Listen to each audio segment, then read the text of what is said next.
Welcome to the Zcon VI technical roadmap panel. Today we've got a bunch of engineers from across the Zcash ecosystem, and we're going to discuss what the technical roadmap looks like for Zcash going forward. Let's start off with some introductions, and I'll also ask everybody to give a little icebreaker and tell us what you think the future of Zcash is going to be after the sort of NU7 timeframe. Where you hope it's going to go, what sort of features you hope are going to get deployed, what sort of functionality will be added to the protocol. And let's start off with Arya. Hello, I'm Arya. I work at the Zcash Foundation on Zebra, and I think the future of NU8 and onwards is going to be asset swaps, bridges, proof of stake, and hopefully liberated payments. Nate. Hi, yeah, I'm Nate. Let's see, I'm working on proof of stake, so I'd like to see that activate, and I hope Zcash generally heads in a direction of remaining secure, keeping the token limit and issuance rate the same, continuing to provide top-notch privacy, and then beyond that, connecting to many other crypto systems so that it's easy to transfer assets between them using the Zcash network. Pablo.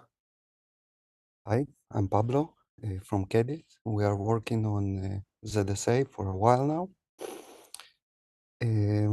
So for the future, we were thinking about more mechanisms to enable trading, first of all, inside Zcash, more secure trading inside Zcash, and maybe other tools for helping people on board into Zcash. This is critical. This can be a bridge, or this can be some other mechanism which is secure cross-chain onboarding, thinking about these directions. Sean. Hello, I'm Sean. So I work on, mainly these days, I work on long-term research for protocol changes in Zcash. In particular, I focus on things like scalability, scalable payments. So in terms of features and all the rest of that stuff, I don't want to get in anyone's way. I'm really jazzed about all the things that people want to build and integrate into Zcash in the next couple of network upgrades. But I think that Zcash needs to succeed at the simplest task, which is to send and receive money, and it needs to scale that simple task to support large numbers of users, which is kind of the dream that I've had since I started working on Zcash since the beginning. And so I'm going to continue focusing on that. I'd like to see there's potentially some changes that can happen before in the next couple network upgrades that can make scalability improvements in Zcash without this all these newfangled cryptography things that I am working on. There's also stuff that I'm excited for. Arya mentioned liberated payments, but just in general, just changes to payment flows that don't actually require us to don't necessarily require us to make changes to the protocol. We can do them outside network upgrades. I'd like to spend a lot of time on that sort of stuff because there's a lot less difficulty in deploying those kind of changes and a lot of experimentation you can do without having to sit around and wait for network upgrades to deploy. So I'm excited about that sort of stuff. Cool. And Sean, you just finished up a short time ago your own presentation about scalability. So thanks for taking a short break and coming straight back to us. Yeah, no problem. Strad. Hey, I'm Jack, or Strad, answer to both, cryptographic engineer and cat herder at the ECC. And yeah, most of what I do these days is a mix of getting network upgrade related work across the line and shorter term work on things that lead to user adoption. And I'm very interested in things that lead to users being able to use Zcash effectively. because that's the number one thing that matters for as far as the value proposition Zcash provides is its privacy, its anonymity set, the network effect of using Zcash. And so the more people that we can have easily using Zcash, and the more people that we can have bringing their use cases into Zcash, the better. Thanks, Chad. And last but not least, Zankas. Hi, I'm Za. I'm with Zingo Labs, and I'm excited about finishing off, I think, an important part of the privacy story, which is network layer anonymity, packet layer anonymity with mixnets, so the NEM integration. I feel like has always felt sort of urgent, and now it seems close to being achieved. I was a little bit surprised to hear other people talk about liberated payments. That's also very interesting to us, and we're also focused on onboarding, and we're really interested in extending the utility of Zcash into the messaging use case. And we're specifically thinking about liberated payments for onboarding folks for the messaging use case. Well, we had a quick discussion beforehand about an outline agenda, and first on the list was Zcash deprecation, and I thought it might be interesting to start off with Strad, who has had the misfortune, I think it's fair to say, of having to do a lot of the maintenance of the Zcash node by backporting improvements from Bitcoin D. And I just wondered, Strad, if you could talk a little bit about the sort of the rationale and the reason for us wanting to get rid of Zcash D. Yeah, so the main reason to want to move away from Zcash D at this point is that the code base is, I mean, we're approaching a decade of adding our own pieces on top of the existing Bitcoin code base, and the maintainability of a stack that has 2 decades worth of design decisions in it is interesting, to say the least. I had actually never written C++ in my life prior to starting ECC, and that was my very first job, was to learn C++ 11. So it's always been a little bit of a struggle from that perspective.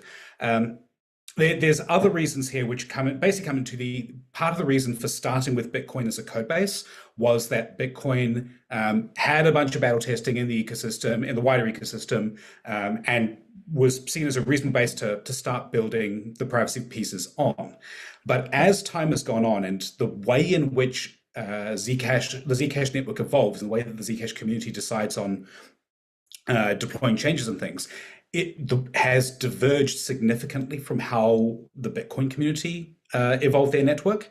The difference in effect on the code base in terms of how we make changes, where we make changes, how we integrate them, has meant that it's become increasingly impossible to backport changes and basically keep in sync with upstream, because the review load of doing so is just too high. By switching to focus entirely on a stack that is essentially entirely Zcash focused, we don't have to worry about those kinds of concerns. We can make changes we want. We're responsible for making. That's the other thing. We're responsible for managing the entire stack rather than being able to benefit from what Bitcoin does. But hence, moving to a stack that we understand and that we fully control makes doing so easier to achieve. Yeah. There's also wallet-related reasons that we can get into later if we wish. And Arya, you've been working on Zebra, getting Zebra to the point where it can begin to take over some of the use cases that Zcash D has always addressed. Can you talk a bit about the challenges of basically re-implementing a protocol from scratch, including all of the bugs and undocumented features? Yes, so there is a lot to re-implement just to begin with. So Bitcoin was pretty large, and then Zcash extended that And then the specification, while it is very, very thorough, has mistakes in it. And there are mistakes in the implementation of the specification that sometimes Zebra needed to match. I think there were difficulties in terms of what was available to use from a Rust environment. There is still C++ being pulled in for both RocksDB and Zcash script, which will hopefully change soon. So there were a lot of challenges in just re-implementing such a massive system, but then it was also designed in a very modular way that was, I think, pioneering some design patterns in Rust too. So I think the designers really rose to the challenge. And now we have something that's not just focused on Zcash, but also written in Rust, quite clean, quite modular, easy to extend, easy to maintain, moving forward. And Za, you and your team at Zingo Labs stepped in to help with this process of Zcash deprecation. Can you talk a little bit about the background to that and how you chose, what you're focusing on and how the experience has been for you guys of getting involved in that project? Yeah, so we were the maintainers of the Zingo wallet, and we were interfacing with the system through the Light Wallet D proxy that was then sending traffic on to the full nodes. And it was difficult for us to test a bunch of wallet scenarios against the Light Wallet D Go proxy server. We don't generally use Go, as I think is true of most of the participants in the ecosystem were Rust focused. So we realized some time ago that we wanted to replace all that functionality with the pure Rust implementation and extend its test capabilities. So we really were coming to it from a perspective of we need to control this part of the system a little bit better so that we can know for sure that our wallet is doing what it should be doing with it. And how have you found getting to grips with some of the foibles of the Zcash protocol? Has it been pretty straightforward, or has it been a challenge to be able to effectively replicate the functionality that the existing Light Wallet D provides? There are discrepancies between what we expected and what we got, and we found. I wouldn't say that I know that they are surprises in the specification from the Zcash protocol, but there's behavior that we didn't expect coming out of Zebra. As I think is, I shouldn't say unexpected. There's behavior in Zebra that once we started to test, we found that things weren't quite as we expected, and I said it again. That there were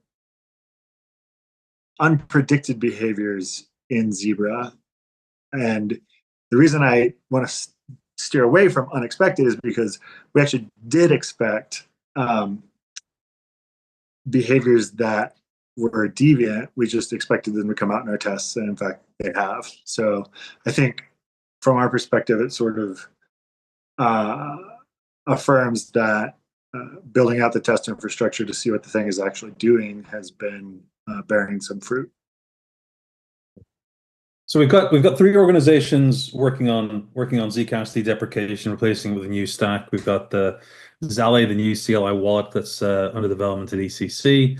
We've got Zeno, the sort of indexing middleware, for want of a better description, under development by Zingo Labs, and we've got Zebra under development by the Zcash Foundation, and all 3 of them rely on core crypto libraries that are maintained by ECC.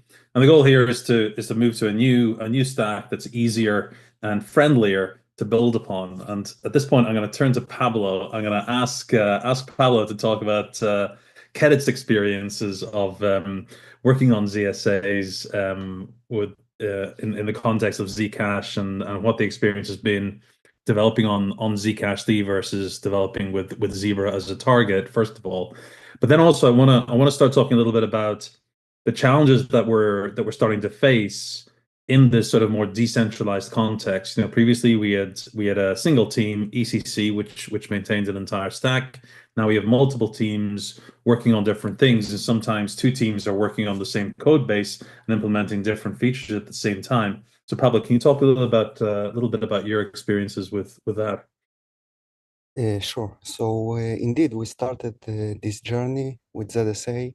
We started it targeting Zcash D, and as we proceed, our first iteration of working ZSA network were built around Zcash D. And in comparison to this, working with Zebra is much nicer. First of all, it's a unified code base. Zcash D has C++ parts, and it has the Rust parts, and it has bridge. The bridge works, but sometimes you need to add manual exceptions, and this is not very nice.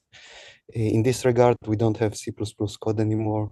We are much more satisfied with our changes to Zebra. It's easier to maintain one code base, one uniform code base, instead of having this divide between C++ and Rust. Also, it's easier to understand the underlines.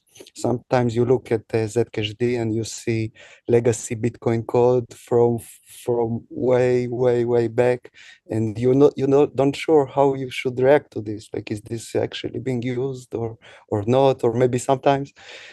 So we don't have these problems now, and overall, as a developer experience, the developer experience for working with Zebra is much better. I think you talk a little bit about the sort of stage that Zcash Shielded Assets is at in terms of deployment and rollout, and how you see that plan progressing from here until the point that it actually activates on mainnet. Yeah. So for the moment, we have a working version of ZSA, meaning we have a modified Zebra node built on top of the entire stack, and the entire stack is the proof system, Halo 2. On top of this, we have Orchard. On top of this, we have Libra Zcash, which is divided into many crates, and on top of this, we have Zebra. All of this we packed into a working ZSA implementation. You can see it online already. In addition to this, we created our own wallet substitute, which is basically a way to generate any NU7 transactions. So because Zebra is not a wallet, we have our own tool to generate transactions just in order to test the changes to the protocol. So it is working, but in the recent weeks, together with the zip editors, there are a couple of changes needed to be done, and each one of these changes, namely, I have the list here. So we added, in the last couple of weeks, we added reference nodes, we added deterministic row computation, we moved burn fields inside action groups, and some other changes. All of these needs to be propagated across the entire stack from the top. We are not touching Halo 2 anymore. We believe that at least the changes for the circuit are done, and they are also externally audited, and this part is ready. But from Orchard and above, the entire list of zip changes, recent these changes needs to be propagated all the way up to Zebra and to TX tool. Again, transaction changes should also affect on the wallet or wallet substitute. And this is our work as part of the NU7 preparation. Yeah. We'll come on to the network sustainability mechanism in a moment, Nate, but I just want to first ask Strat about sort of challenges that ECC are facing in terms of resourcing constraints, the need to review the changes that are being submitted to the crates and so on that ECC maintains, and because it's not just a case of Kedit doing the work to implement ZSAs, it also needs to then be merged into the main code base, right? You're muted at the moment. My keyboard decided to stop unmuting me. Yay, we got the tech issue out of the way. Yeah, no, that's right. The challenge, particularly with something of the scope of ZSAs, and to the extent that it touches the entire stack, getting it in a consistent way that also does not break existing consensus code requires a lot of review and a lot of care in the integration, and doing that takes time away from other tasks. So balancing, figuring out the right time to bring those changes in, so that because it is far easier, for example, for Kedit to develop and iterate and work on the core of the ZSA changes as they did externally to the repo, where they can just make the changes that they want, coalesce things, try ideas, throw them out, and come to sort of an agreement within, internally within them on what needs to happen within that, and that's the role that they're taking on that. Once we get things into the main code base, the advantage there is that integration into testing stacks and integration for testing in other places is much easier because you're not dealing with a parallel stack. But the rate of change of what you can do there, you are now dealing with the changes, the ability to get PRs in. It blocks itself on review, but now you're dealing with like smaller incremental changes working. So being able to make all the larger changes externally is helpful from that perspective. It does just mean that then landing it in is a big coordinated challenge, which we're working through from the ground up. The current, as Pablo mentioned, the Halo 2 side has been pretty stable at this point. Circuit changes are done and audited, and so the current focus with regards to NU7 integration is getting the Halo 2 pieces into those crates. And then once that's in place, then the integration of things like the transaction formats, which has to handle not only ZSAs, but NSM and memo bundles and the other like smaller changes. All of that has to be synthesized together. So bringing the various components in at the right time is also sort of a little bit more of an art than a science for managing the time availability, as well as the when the best time to apply that availability is. And Nate, Shielded Labs has obviously developed the network sustainability mechanism, and that's kind of, I guess, stuck in sort of development hell, waiting for the bottleneck to clear, what I call the network upgrade bottleneck. But you guys are also working on crosslink or trailing finality layer. I'm not sure what the official name of it is right now.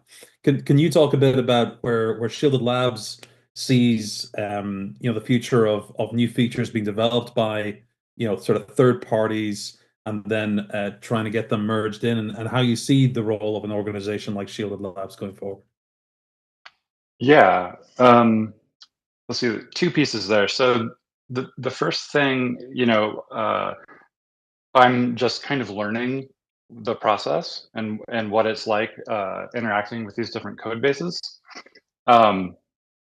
So I see potential like challenges and opportunities to sort of streamline some of those things. Like a recent example I was learning about is how transaction parsing, there's some code in Libra Zcash and some code in Zebra, and they're sort of like straddling the fence of responsibility for that.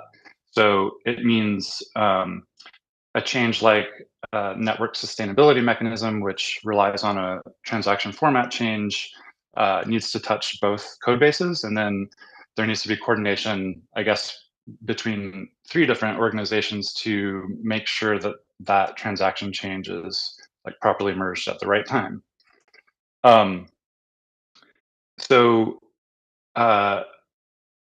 I guess one thing Shielded Labs is keen on doing, since we're just starting out, the network sustainability mechanism is basically done. It's a pretty simple, small change technically. So most of my focus right now is on crosslink. We're just calling it crosslink because that's less of a mouthful than TFL. What we're hoping to do is the first phase of that development will take quite a while, maybe a year, of what we call the prototype phase, which means we're making backwards incompatible changes in forks of the code that we're playing with, just to make a thing that demonstrates the design and works. But we're not necessarily expecting to or relying on merging to upstream. But while we were doing that, we're going to keep our eyes open for ways we can contribute to modifying the code bases or streamlining how the organizations share code. And we really want to highly prioritize that, because the more we can contribute to that upfront, the easier it will be down the road for us to eventually merge cross-link. And that includes, like, in the shorter term, with the fact that we have these network sustainability mechanism PRs sitting and ready, but we need to work as an ecosystem to integrate ZSAs. So in the short term, we can probably chip in here and there where it's easier for outside developers to come in and contribute, like PR reviews or testing or attempting to merge things. So we're hoping to get involved that way. Cool. And while we're on the topic of crosslink and the proof of stake and whatnot, I'm just going to chuck in a question that came through from Huva.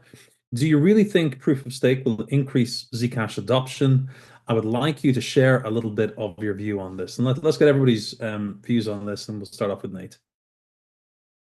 Okay, so I think it'll increase adoption at least somewhat, because it's providing two new use cases. So one is staking Zcash to earn yield, and the other is running validator infrastructure, or we prefer to call that finalizer instead of validator, because many different kinds of code should be validating things about the Zcash network. But there's like this new infrastructure role available, and it's one that isn't blocked on specialized hardware. So anyone who is interested and wants to run the software and aims to be highly available and so forth can participate in that way. So I think both of those new use cases are interesting, and I expect it'll draw some interest from new users. And Za, what are your thoughts on proof of stake? Is this something you're excited about? Yeah, place to stake. So it gives Zcashers something to do with their Zcash, and you're not paying power costs. So you don't have the downward pressure to spend that you do with proof of work. Will that increase uptake? I didn't say that.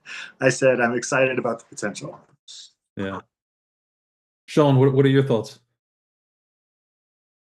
Well, I've been asked this question many times before, and usually it's what do you think about proof of stake in terms of security of the network and things like that? And my answer is always, I don't care. That really is not. I really don't care about proof of stake versus proof of work from a security standpoint. It really doesn't matter to me. Now, I just like Nate was saying, and it's really good. The things it gives people to do, and the involvement that it invites in the protocol, that's really awesome. I think that's good, and also the economic benefits that you get from tying people to long-term to the project, and avoiding, especially if you're able to migrate away from proof of work and reduce the cost of paying miners to secure the network. I think that's I think it's, I would move toward proof of stake just based on those properties alone. So that's my view, but I don't really think too much about proof of stake stuff that much. It does come up sort of in some of the things that new versions of our consensus protocol that can give us better finality guarantees. Proof of stake plays a part of that, so I keep my eye on it, but I'm not too worried about it. Do you think proof of stake can deliver higher throughput? Because it seems like a lot of proof of stake chains have got, very short block times compared with Zcash at least. Do you think that's a potential benefit further down the line? Yeah. Throughput, I think, is not entirely what. Yeah, it's time to finality. This is the only thing I care about. Everything else can be solved with crypto, as far as I can tell. So there will be. I mean, if you're dealing with crypto, where, like, for example, just as an example, like the validation is super expensive per block, then it doesn't matter how fast your that your consensus algorithm can. This is just a crude example, but it doesn't matter how good your consensus algorithm is if your cryptography can't sustain a million transactions per second, which it probably won't be able to. If it can't sustain that, regardless of what your consensus system is, so it doesn't matter. What proof of what the thing we should fix that with cryptography and with clever tricks and so on, and I focus on that. But the only thing I need, so heads up, the only thing I need from people working on proof of stake, crosslink, everything else, just make time to finality as low as possible. That is the real pain point that you can make a difference on, and that's the only one I care about. Arya, what do you think of proof of stake, and how do you feel about merging it into Zebra in due course?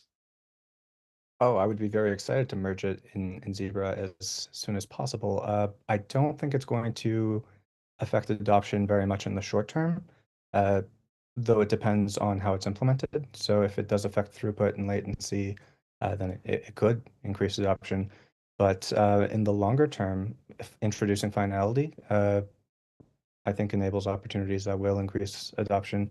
And in the long term, we could work to improve latency and throughput once some version of proof of stake is implemented. So short term, no, long term, yes. Pablo, does finality, is that something that you guys worry about when you're working on things like the atomic swaps and whatnot? Well, finality affects everything, but this is not the most critical part for atomic swap. The thing I'm excited about with proof of stake is the fact that if we relax the requirement for complex hardware, I believe that the user base for running a proper node that validates will increase, and this is very positive for decentralization. In terms of affecting the users, the wallet holders will not be affected. So I don't see not positive and not negative effect, at least in this regard. I do see positive effect in terms of decentralization, which is important. And Strad, Ecohash is your baby, isn't it? So how do you feel about putting it to bed? Oh, very happy to do so. Yes, the Ecohash was the literally very first thing I worked on when I joined ECC, was trying to build out a proof of work mechanism that that would be sort of somewhat more resistant to ASIC capture than existing things. And so working with Derima and others on the design for that, and then I think I was mostly implementing. And I think we can say that has served its time. It didn't quite do as we intended in terms of those protections, in part because of things that I now very much value, but found puzzling at the time in terms of how we deployed consensus changes. We were not going to break the consensus rules 2 weeks before we launched, so we couldn't update parameters there. But yeah, I think there are much better ways to approach decentralized consensus agreement now than there were 10 years ago. I think if we had had the kind of options that we have now, back when we started, we absolutely would have started with based on a proof of stake system. And you've seen others in the ecosystem that's exactly what they're doing now.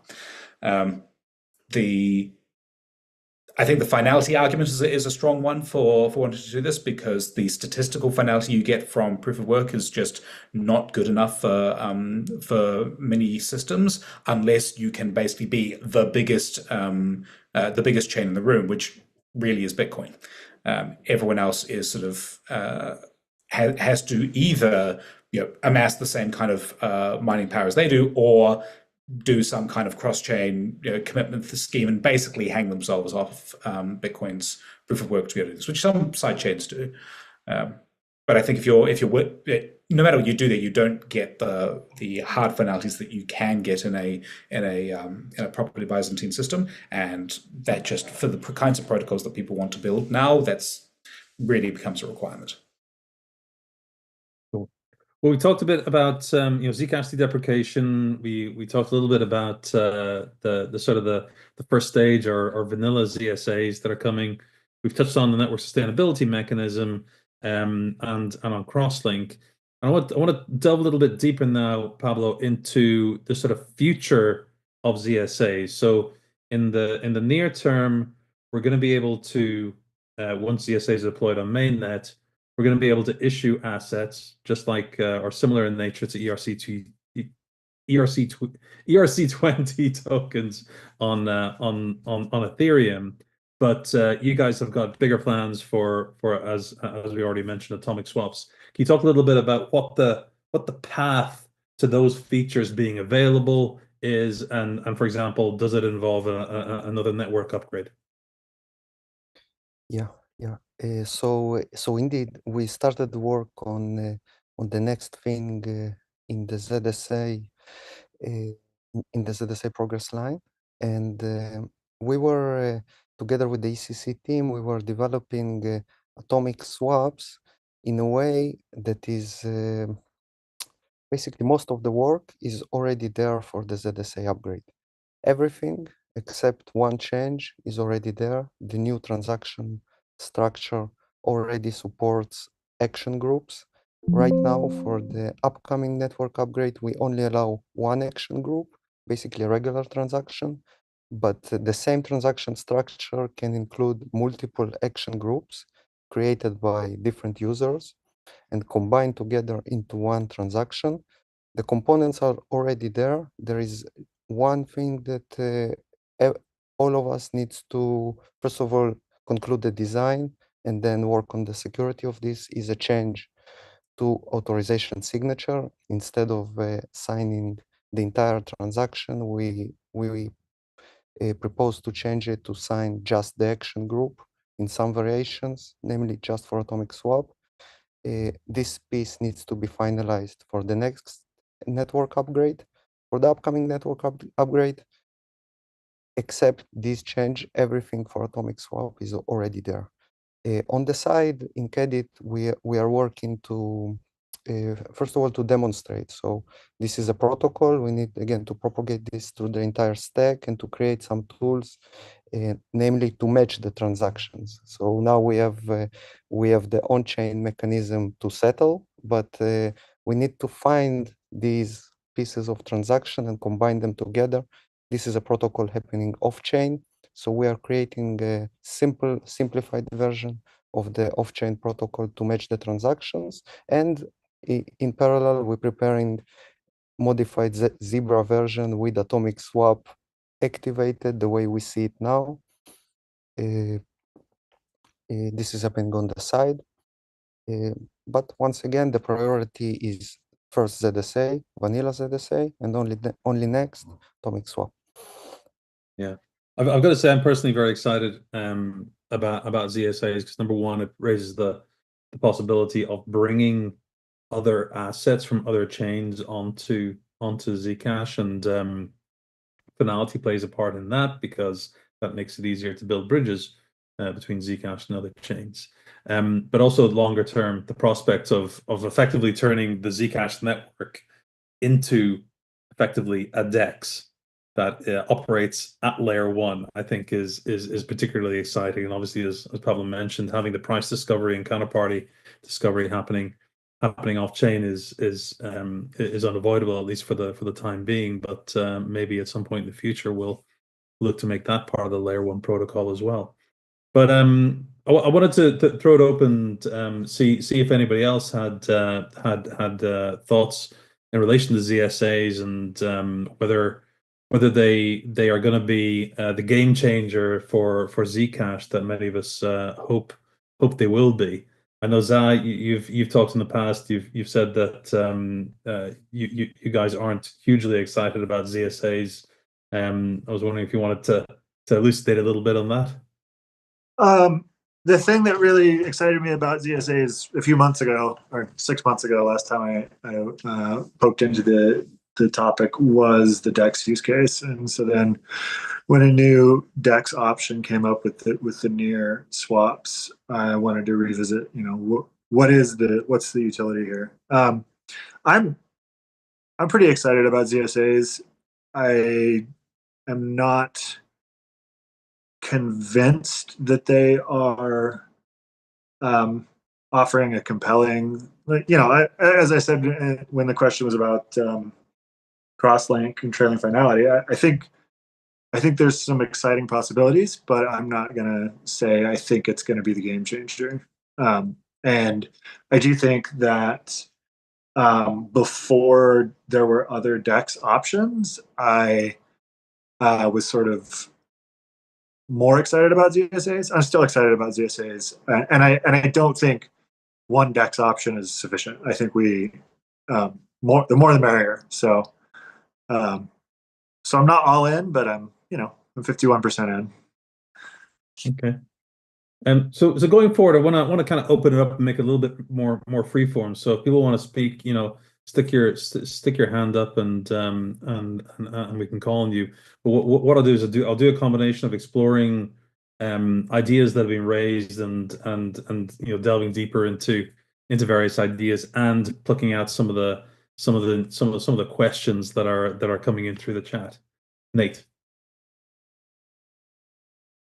Yeah, I just wanted to offer a tie-in for ZSAs, because earlier I mentioned the network sustainability mechanism, but just in the context of it being implemented and relatively simple.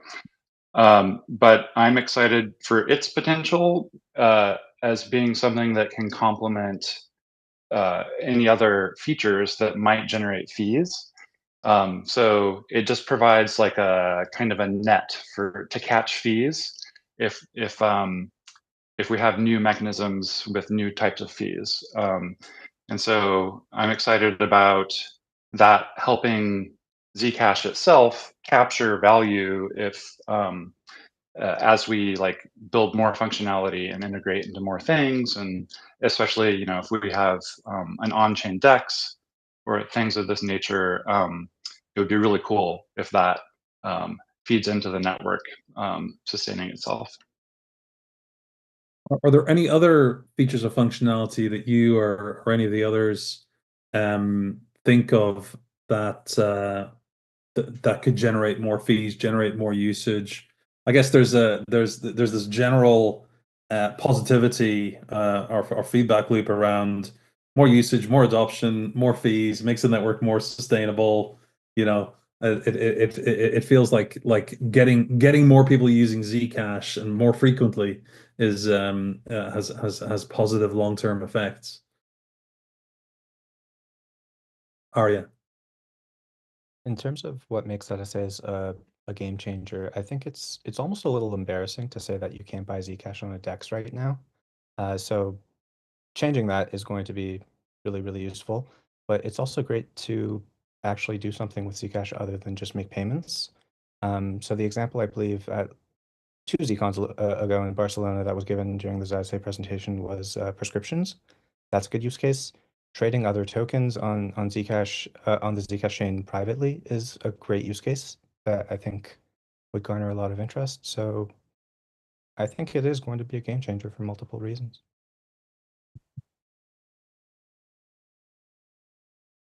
What about other ideas for adoption? Somebody in the questions has asked, is the integration of smart contract technology planned in the future? Why yes and why not? So programmability is something that I've personally expressed support for, but it's been more of a longer term vision for ZF because of the need to first of all build Zebra. And we've sponsored some research, and during the last Zcon there was a presentation about the results of that research. But let me turn to Strat, who stuck his hand up as soon as we mentioned that. Yeah, no, there's a lot of interesting scope for shielded programmability, which I think is the real ask here is not just smart contracts, but shielded smart contracts. Because I don't think that there's much appetite for adding large amounts of new transparent functionality to the network, and a better solution there is to use chains that are geared for that purpose. On the topic of shielded smart contracts, I think the biggest thing that is helping to enable us in this direction is the move towards Orchard, because the fact that we can now just, as we're seeing with ZSAs, we just recompile the circuit. It still requires a bunch of work to design the circuits and implement and audit and everything. But the fact that we can just do that and not have to also pin ourselves to parameters for every single upgrade is a large enabler in terms of enabling us to try new things out. There's a lot of work that's been done in specifically the ZKVM space. So for figuring out how to use VM-based approaches, running machine code or some sort of like logic code in a thing that is proven via ZKP style techniques for efficiency purposes. There hasn't been as much work regarding that from the privacy perspective, because most places that are using ZKVMs are not actually using them for ZK. ZK just becomes a marketing term rather than actually a zero knowledge aspect. But figuring out the application of proper zero knowledge to those seems like a reasonable pathway to then leverage a bunch of existing work in the ecosystem. That being said, you also have the fun things like the recent paper that came out around attacks on fiat Shamir, showing that when you have these general smart contract systems or general computation proving and checking systems, you run the risk of breaking your proving system if the thing that you're proving can implement the proving system itself inside its own code, which is it's such a hack, and I love it. The paper is wonderful. But it essentially is showing that, like, in terms of the cryptography pieces that we're using to build our stacks, we're definitely still pulling at the edges of what is really possible to do with the pieces, with the components that we have. And there's still a fair bit of research to be done to figure out sort of decent, good, safe ways to do this in a system where we want to also ensure privacy, and therefore you're likely to not know what contracts people are depending on and whether or not they contain those kinds of problematic code.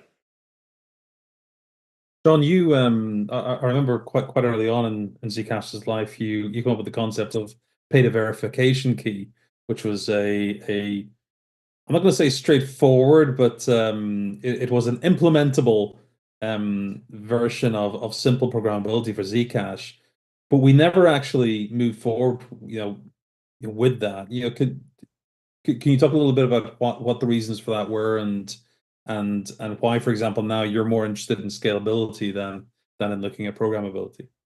No, I just think that it was a matter of well, for me, the reason why I started working on pay to verification key wasn't because I sat down and said, oh, I really like programmability, I'm going to spend some time working on this.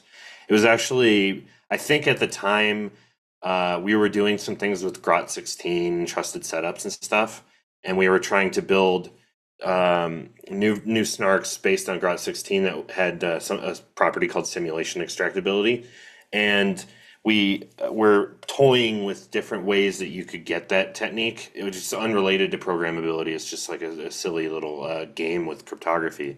It's not really that important. What is important is that there are these things you can do with those style of zero knowledge proofs. You can basically re-randomize them without seeing them. And you can also do similar things with the programs themselves that you end up, they're the predicates that you end up proving that you satisfy when you spend some money. And when I noticed that and saw some just simple tricks, I just said, I'll just post about the idea because it was so obvious to me. And it is obvious in retrospect. I don't really think it's that big of a deal.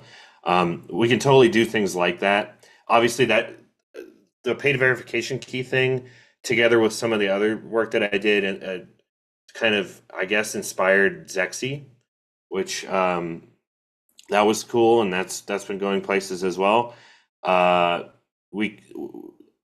The state of the art in cryptography right now is so beyond what it was back then. We can do all of this stuff, and it can be very efficient, actually way more efficient than we could have dreamed back then.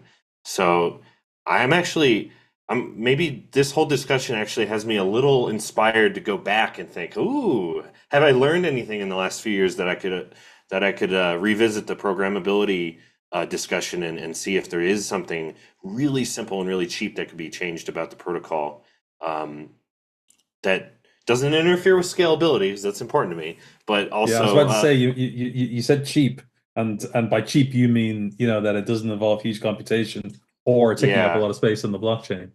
Yeah, and I think that's easy though, but because when you're dealing with expensive computations in protocols like these, and you want to make your protocol efficient or resistant to, or you want to mitigate potential performance issues that have to do with performing computations, we've already solved that problem with like recursive proofs and stuff for the most part.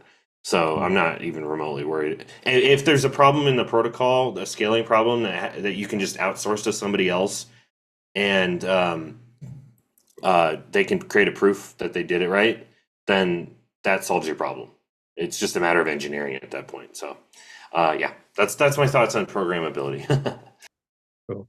Well, of course, none of this stuff is straightforward to do, and when it comes to merging it, we have that network upgrade callnet that I talked about earlier. I want to call on first Arya and then Strad, as zip editors, to talk a little bit about how you guys think we might be able to remove that bottleneck and look at being able to get new features deployed quicker. Because if we're sitting here talking about functionality that is exciting today but might not be deployed for 3 or 4 years, then we're not in a great position. So Arya, do you have any thoughts on that topic?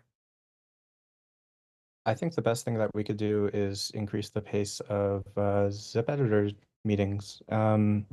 Just make them longer, make them more frequent, do multiple in parallel by adding another zip editor, splitting into 2 groups. Because so far in NU6 and NU7, it's taken a shockingly long time to go over everything and make sure it's all reviewed. Much longer than actually implementing the changes that were needed. So. Let's try to. Any thoughts on that? That would definitely help, although the meetings already go long because there is just so much zip editing to do. And because we're all relatively overloaded on the rest of our plates, it means that the zip editing mostly happens in the zip editor meetings. But yeah, in terms of the integration side, we had some discussions in Iris calls and previously about ways in which we can better accommodate changes in the code base. So getting back to the topic of like review integration, I mentioned earlier how it is easier, more flexible to sort of develop everything outside the repo and then bring it all in one go. But that does create a large review burden.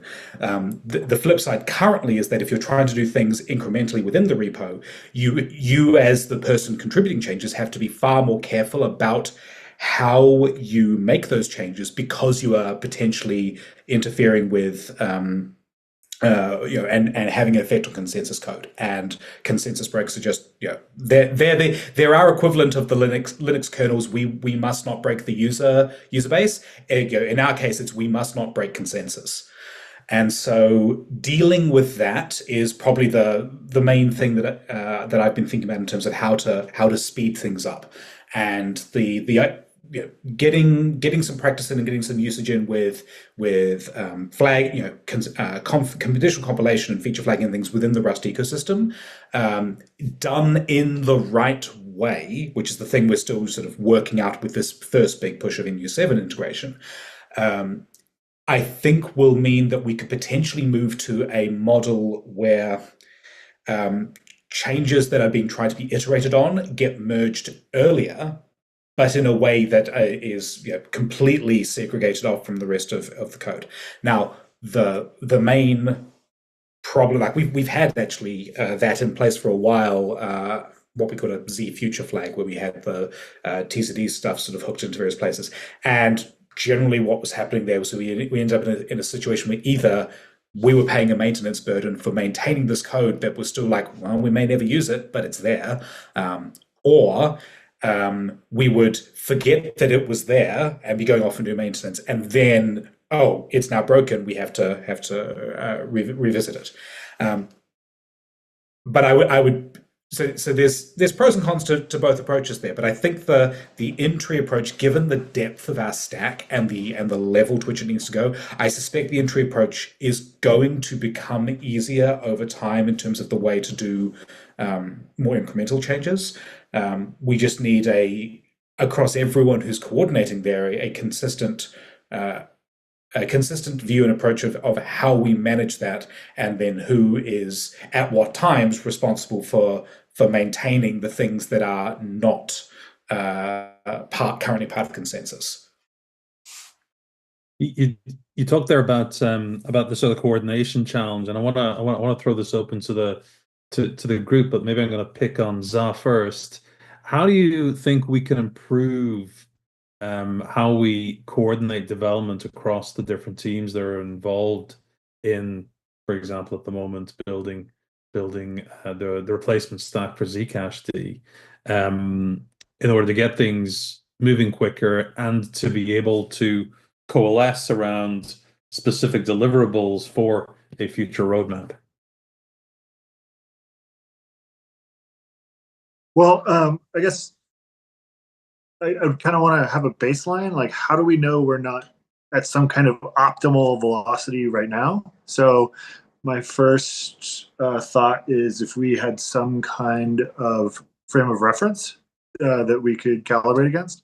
And then another thought, and this is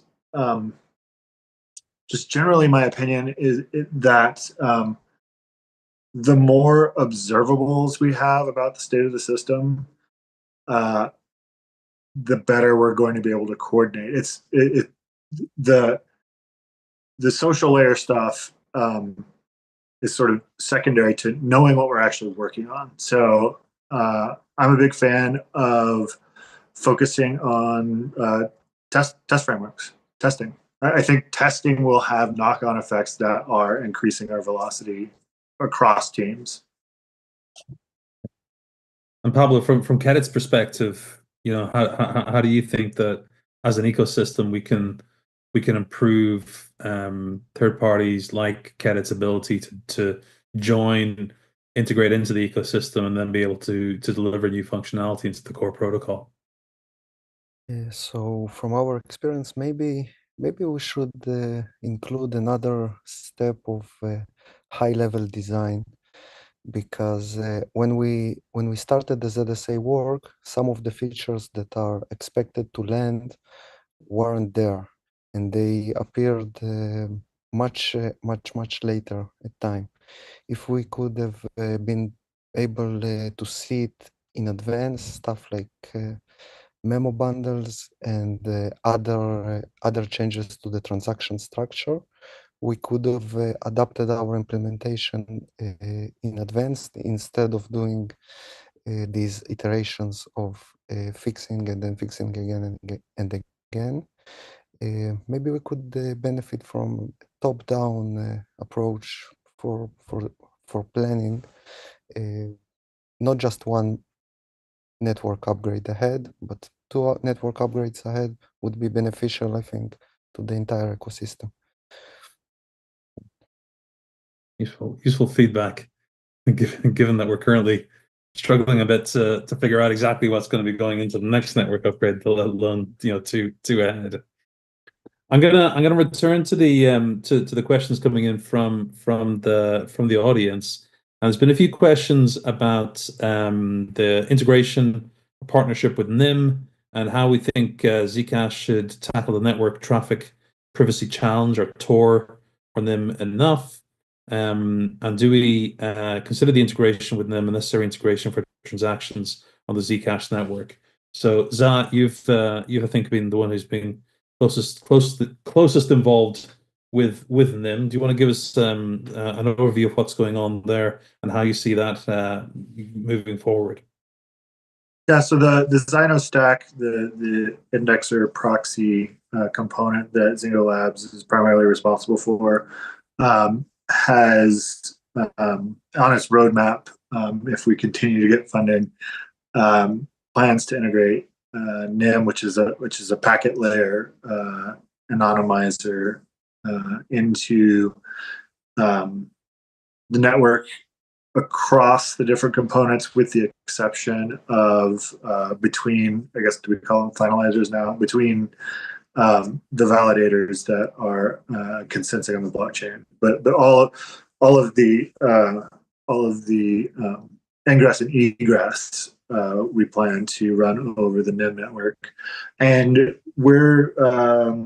I'm skeptical about the privacy guarantees or the strength of the privacy you get from Tor, because it's known that a global passive observer who can see all the ins and all the outs can then correlate and de-anonymize.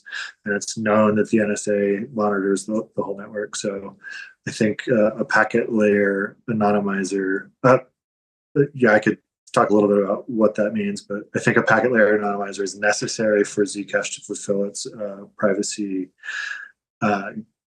goals. Okay. Nate?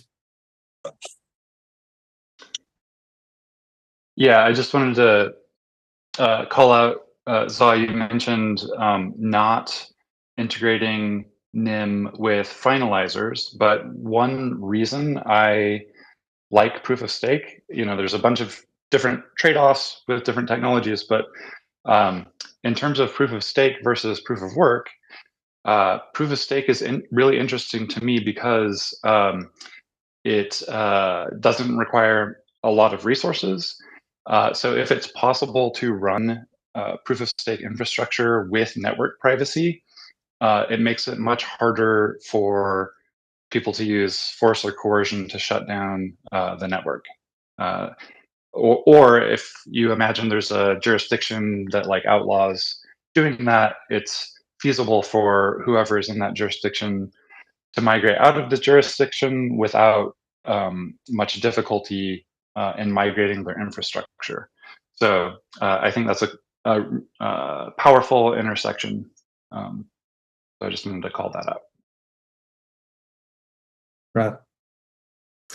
Yeah, no, network privacy is definitely required for the full stack to be present, and in terms of providing privacy, the focus obviously of Zcash has been on providing the on-chain privacy, because that's the bit that you can't, if to adversaries who haven't captured the network traffic, the on-chain privacy question is that's what they use to analyze. Now, certain adversaries do capture all network traffic because they can, and so if you're trying to defend against them, well, you then run into the problems of, if you are a global passive adversary, do the network privacy solutions that exist even fully help there? The thing to consider here is just who is the adversary that you are attempting to defend against, and is the solution that you're putting in place sufficient or necessary to meet that adversarial goal? So, for example, the stuff that we've currently deployed in added support for in the Zcash Rust crate stack of connecting to Lightwallet servers over Tor, Tor does not defend against a global passive adversary who can trace all network traffic at all times.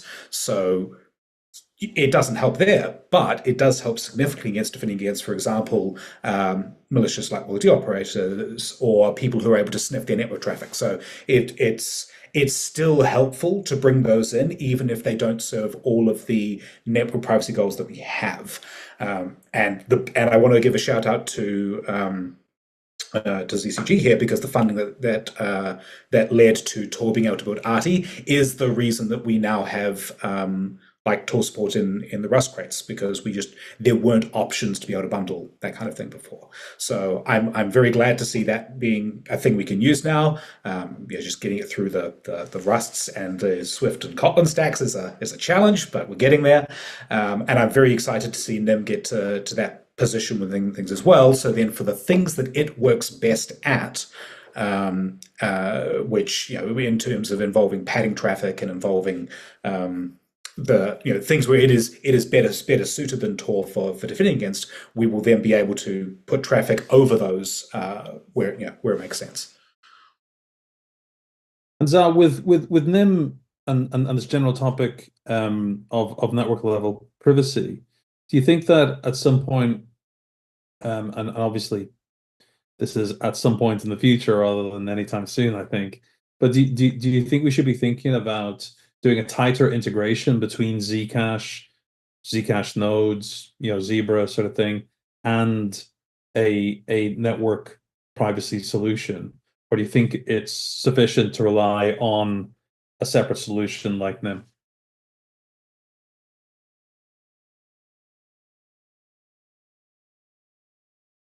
I think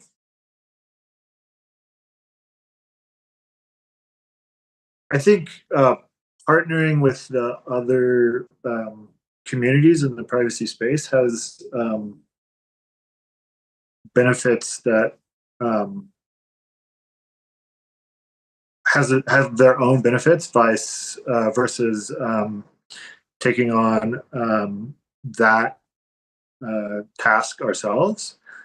So I think that specialization of function, it's an interesting question I haven't considered before, and I'm not sure exactly what tighter integration looks like, but setting those aside, my answers are, I think tighter integration between communities, privacy communities, is definitely something that I'm in favor of. Maybe I want to swap my near token. I want to atomically swap my near Zcash tokens in ZSA. So maybe I want to integrate in that way. Regarding the different use cases that Strahd was talking about, certainly for stringing lots and lots of blocks during like a sync operation, NIM might not be optimal.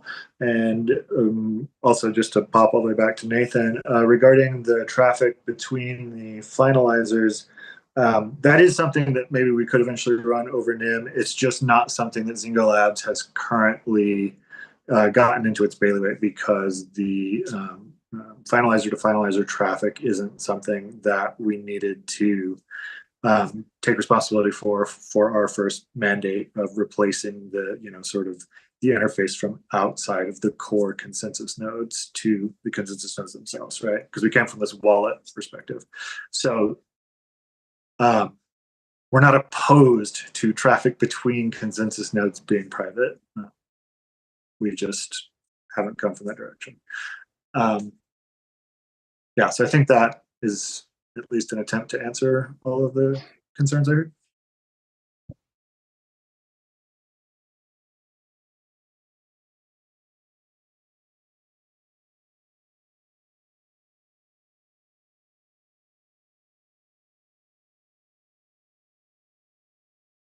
Jack, you're muted. You're muted, Jack. Oh, I wanted to say that NIM is great for broadcasting new transactions. Yeah, that's actually something we've thought about as well with Zebra, was exposing a Tor service in Zebra that would allow you to broadcast the transaction to Zebra over Tor.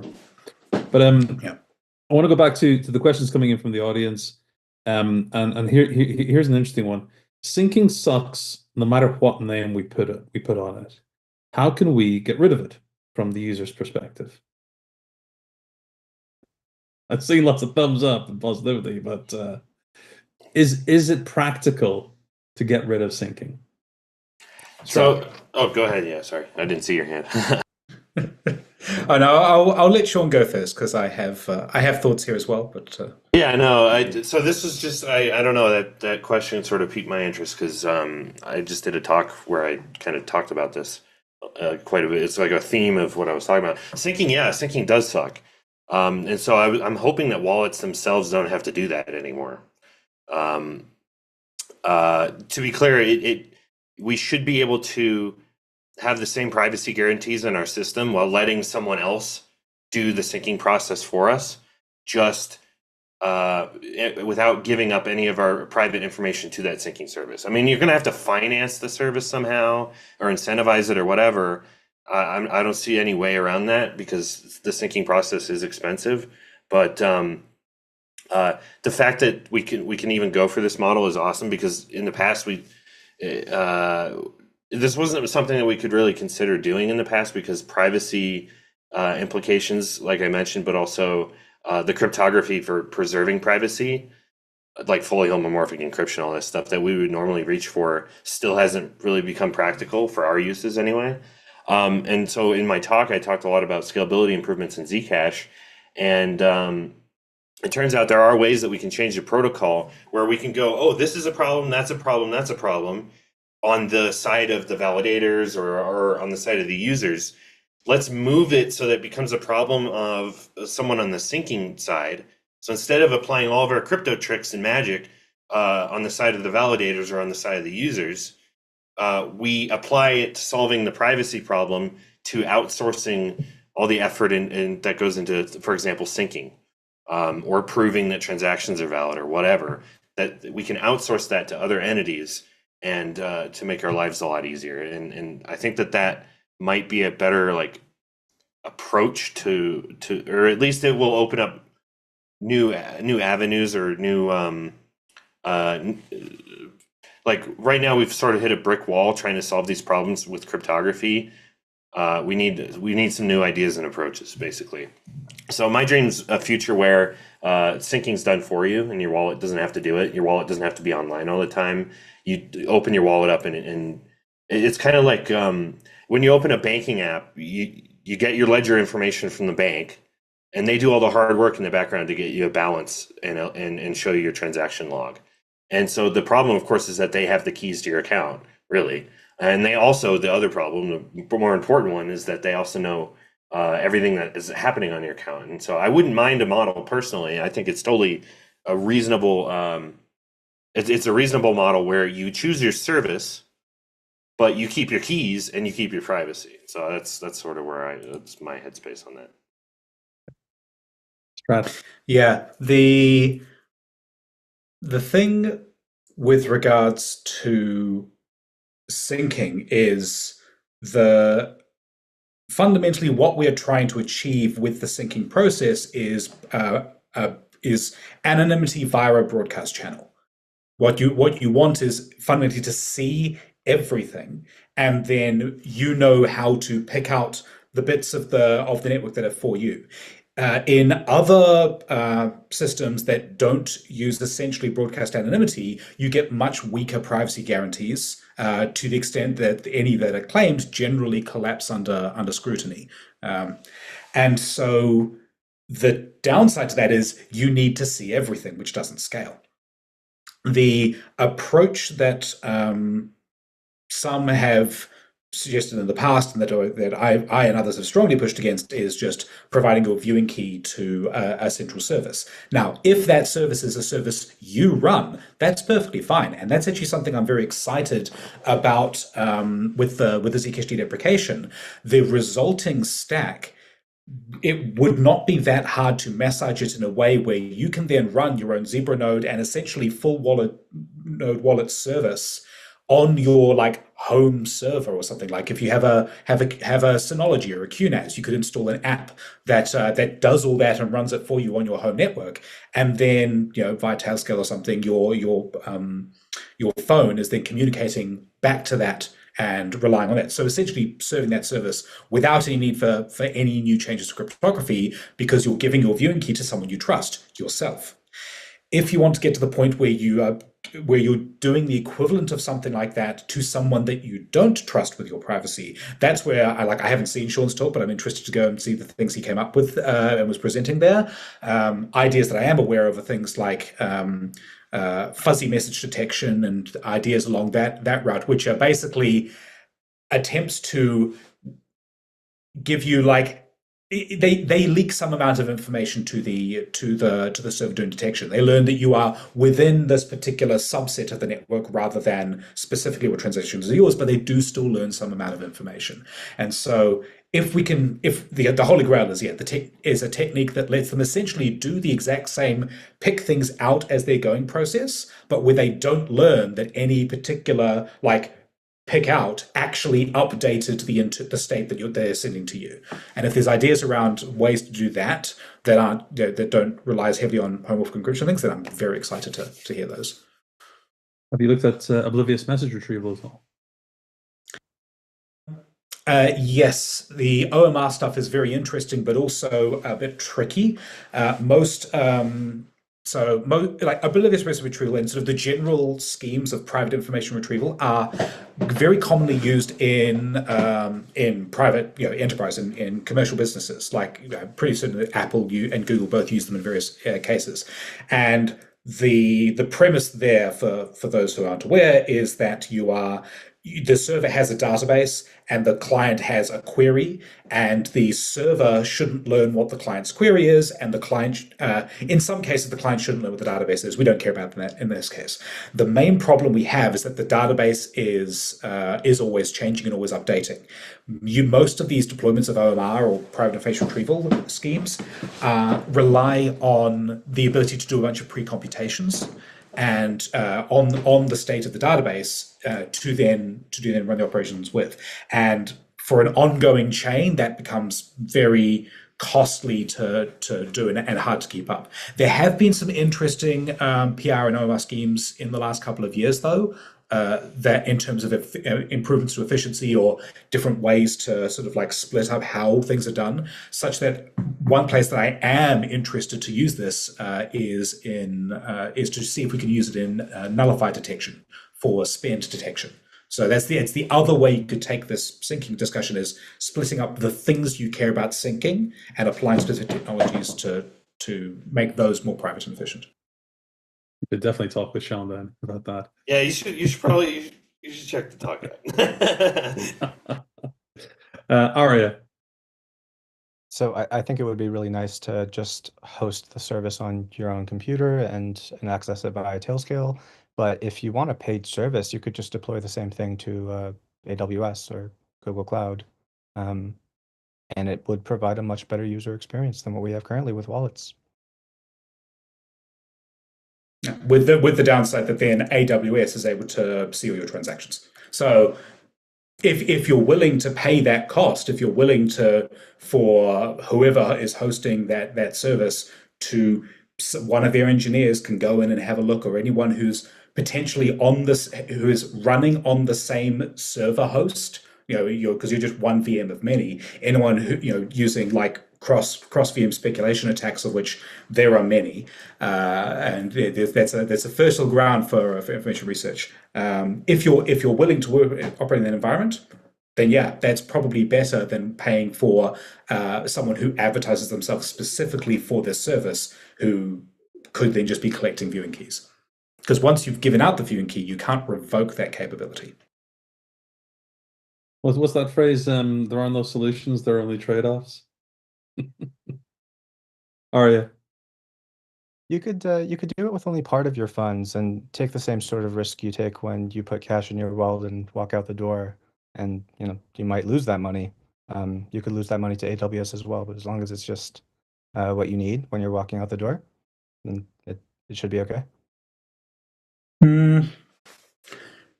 It's not a question of loss of money, because you're not putting the spending keys on there at all. It's a question of loss of privacy. And so to some extent, that would almost be worse, because that would imply that this is the wallet you're using for your daily transactions, for your active transactions, and therefore has the most activity on it. You're right. I'm gonna pick up a question that's coming from the audience about liberated payments. Since liberated payments require a direct connection between sender and recipient, doesn't this impair sender anonymity? And I wanna link this a little bit to a topic that Zah wants to talk about. Oh, so he's raised his hand straight away around messaging. And I also want to ask Sean to chime in after Zah to talk about something that he said during his talk, which was so interesting and so apt that I noted it down, which is all in-band secret distribution needs to be removed from Zcash in the future. You need to learn about your notes out of band. Nobody can use the blockchain efficiently as a messaging channel. So with that, let me turn it over to Za. The messaging use case might, I don't think it would entirely migrate off chain. Let me lower my hand. But you know, the Zcash blockchain is a massively replicated database, so it's never going to scale in its current incarnation as a message store. But I think it's good enough for proof of concept, and we have some proof of concept stuff we'd like to show. Per the liberated payment linking the sender and the receiver, that's not really a drawback in the case of using liberated payments to onboard into messaging, because the point is to send messages back and forth. There's an interesting thing, I like to think that entering the messaging space is sort of diversifying Zcash's utility bets, right? Like, payments is a great use case, and it's a market that we have a bunch of unique features in. We're the most private, and it's a market that we hope to do well in, but that shouldn't hold us back from entering the messaging market, which is huge and critical.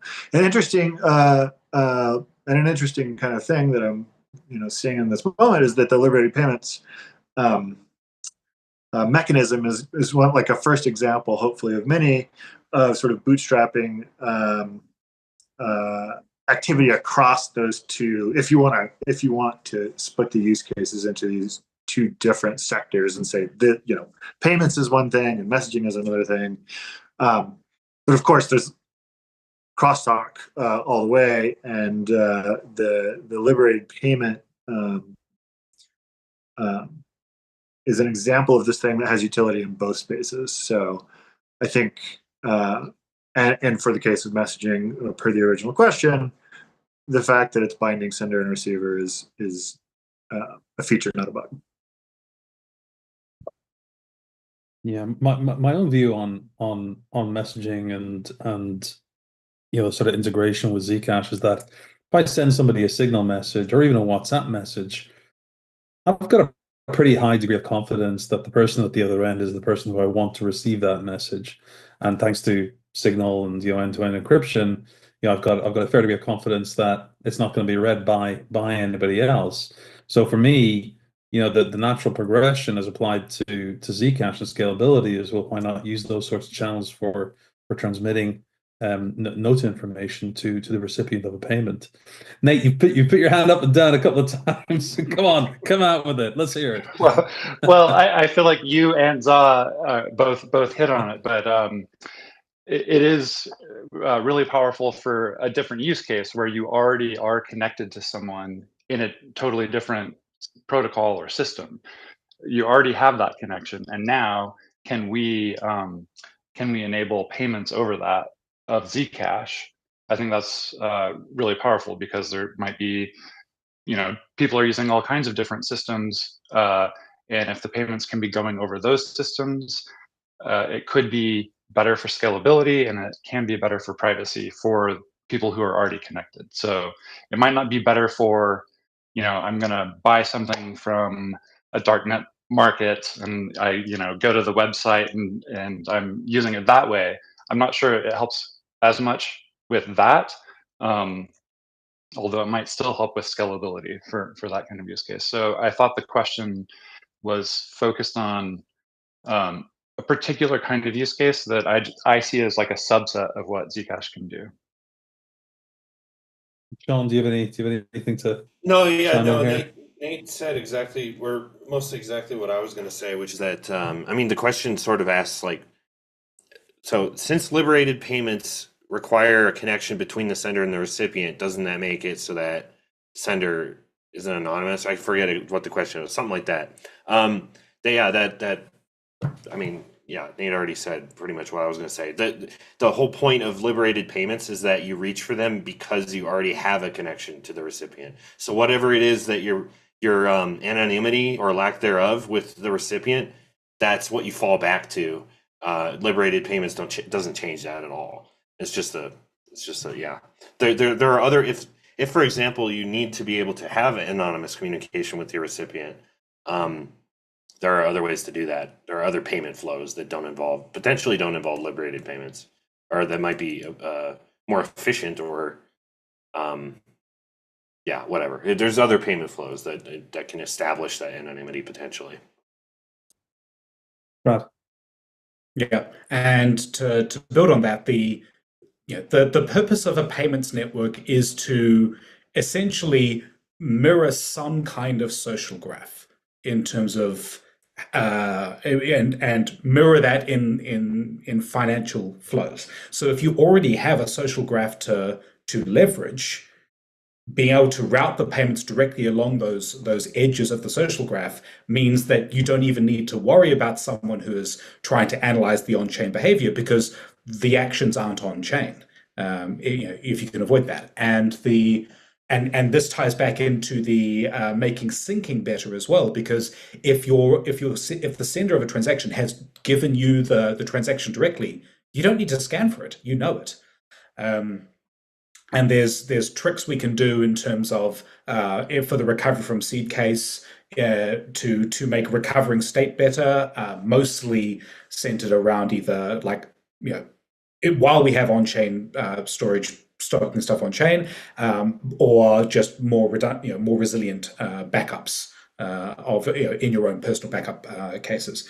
But in general, the point-to-point transfer model is going to be much better for detection latency and scanning performance than any kind of, and better for privacy than any kind of on-chain stuff we do, because you're essentially falling back on an existing channel you already have. This gets into the same vein as you should just use Signal for everything you're doing in messaging, because then it's normal. Your network traffic doesn't belie the fact that you're sending around Zcash transactions. You're just messaging with your friends. And if there happen to be Zcash transactions conveyed within that, then great. Nate. Yeah, I totally agree with everything. Like, I feel like we're all on a similar page here, but I do want to point out that, syncing sucks in Zcash, but the reason there is syncing is because it's providing an anonymous broadcast feature, and that's actually pretty rare in technology. So that is valuable.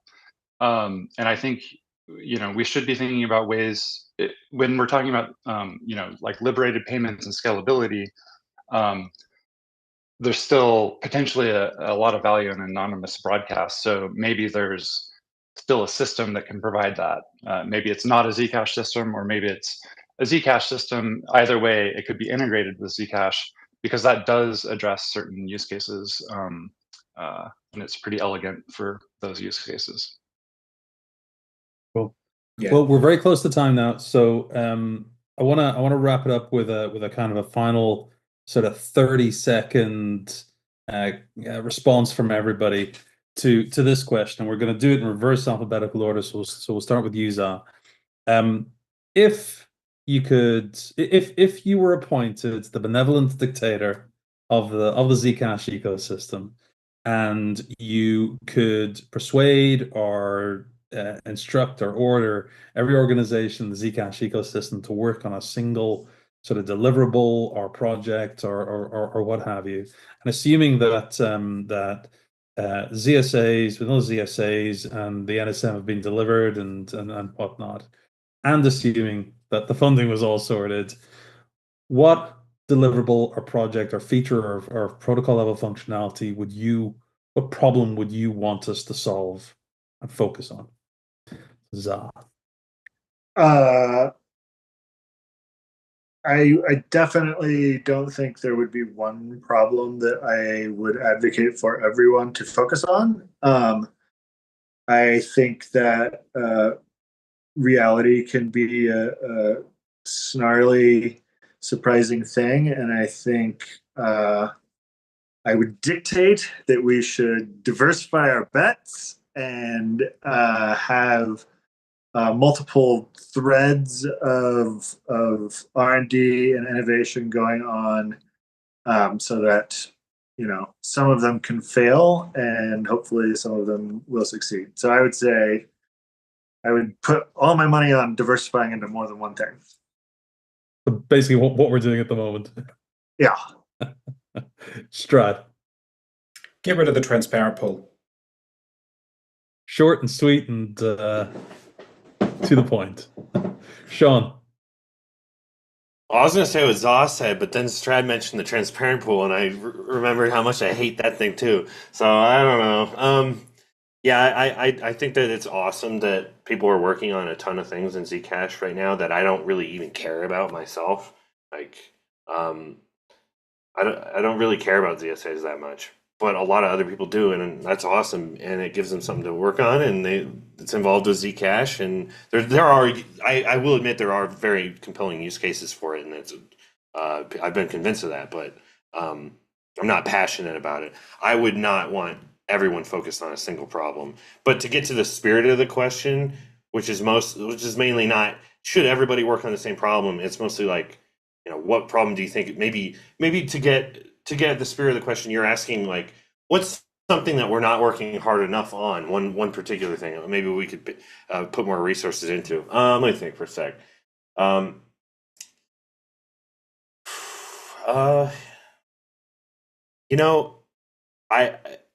I would have said getting Zebra across the finish line, because getting Zebra and getting Zcash deprecated and getting Zebra to be used and to be the springboard for all the rest of the other projects in the ecosystem to get their ideas implemented and testing and maybe deployed in Zcash. That I would have said that, but we're almost at that finish line now. We're getting close. I mean, I don't want to jinx things because there's still a lot to do with deprecation of Zcash D, for example, and but I would say getting ecosystem partners, getting miners, getting exchanges and stuff to actually somehow getting them interested in updating and getting away from Zcash D as fast as possible is probably the thing that's that we aren't spending enough resources on, because right now those entities are holding us back from the potential that Zebra has to unlock, because we're sitting here spending so much time trying to keep their services working, and so I don't know the exact solution to that. A lot of it's outreach, but yeah, that's definitely it unlocks so many opportunities for Zcash for us to be able to get rid of Zcash D. That's what I would say, I guess. Yes, step one to that objective is getting the stack complete so that we can say to people, right, it's ready to go. It addresses your use case. Here's how you deploy it. Please test it out. Let us know if there are problems. We'll fix them and then get migrated. And once that's done, we'll be able to move forward with NU7. Yeah, that's definitely step one. But in my experience, and I'm sure that you would agree, that these people don't care if you get step one done. They don't care. If they can coast on your old tech stack, they're going to do that as long as they can. And that's really frustrating, but it's just reality. But getting step one done is a prerequisite for, you can't go to step two without getting step one done, It's a hard prerequisite. You can't get people to migrate off Zcash D if there's nothing for them to migrate onto. So, I totally agree. So, yeah. Pablo.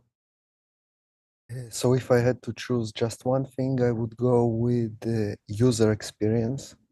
If we task the user with syncing and we task the user with running home servers or AWS, it will always be some kind of a niche experiment, and it will not go mainstream. The user had to, like with the Signal example. So Signal is very simple. It's like WhatsApp, and the user doesn't care that the cryptography is more evolved in Signal. So I think Zcash should strive and to follow this pattern and to be as simple as possible for the user, minimal requirements, and then we can talk about more cryptography, more features, more other things. Yeah, I do suspect that we have potentially a lot to learn from an organization like Apple, which seems to have figured out how to deploy very strong cryptography in a way that doesn't impact the user experience negatively. Nate. Okay, hear me out. It's a sequence. Add finality, develop bridges, use that to make layer 2s, and then do something like eigenlayer, where layer 2s connect to the base layer's native token, Zec. Because once we got there, then we could start deploying new functionality and new protocol changes in separate layers without blocking on each other. You should check out my opening presentation where I talk about building bridges and making it possible to create Zcash sidechains, so we can remove that bottleneck on trying to get everything into a single protocol. Well, finally, Arya. I have the same answer as Nate if I can pick multiple things. Otherwise, I would go with liberated payments because I think it improves the user experience the most for just one thing. But proof of stake and bridges, I think, are the winning combination. Cool.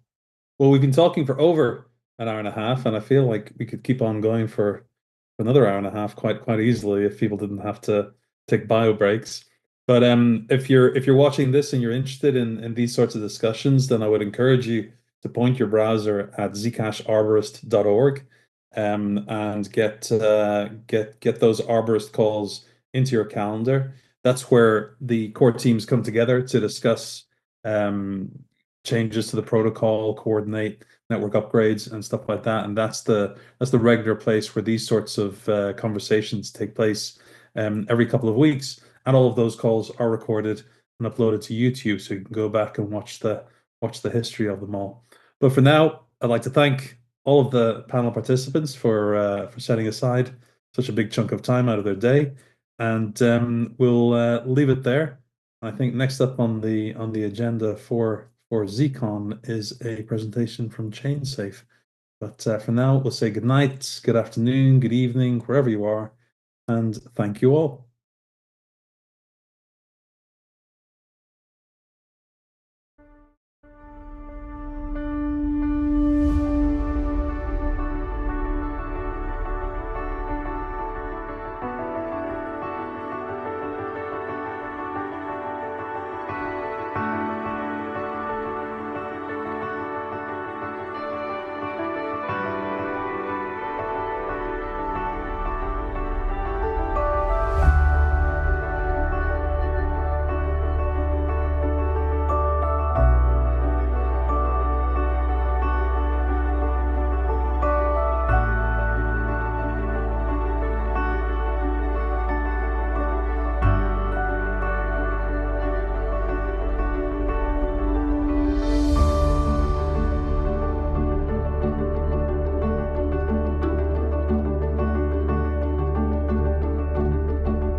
Advertencia. El siguiente contenido es